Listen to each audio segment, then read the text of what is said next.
વરસાદમાં ખાવાની મજા પડી જાય તેવા મસાલેથી ભરપૂર આખા ટમેટાના ભજીયા બનાવીશું, જેને હું બનાવીશ સેવારી સિંગ તેલમાંથી, જે છે પાક્કા ગુજરાતીઓની પહેલી પસંદ.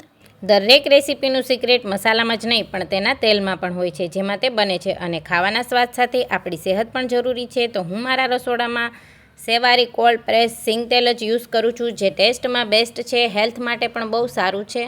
અહીંયા આપણે ટમેટાનો અંદરનો જે મસાલો છે તે તૈયાર કરી લીધો છે. ડિટેલ રેસીપી મેં કેપ્શનમાં આપેલી છે, તમે ત્યાં જઈને જોઈ શકો છો.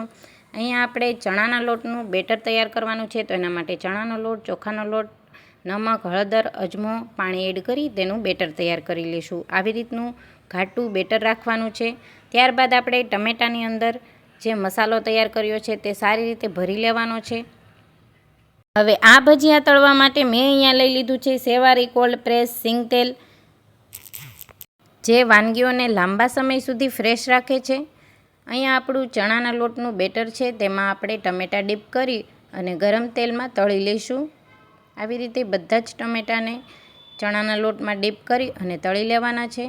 અહીંયા આપણા ગરમા ગરમ વરસાદમાં ખાવાની મજા પડી જાય તેવા મસાલેથી ભરપૂર આખા ટમેટાના ભજીયા છે તે બનીને તૈયાર થઈ ગયા છે, જેને આપણે ફુદીના અને લીલા ધાણાની ચટણી સાથે સર્વ કરીશું.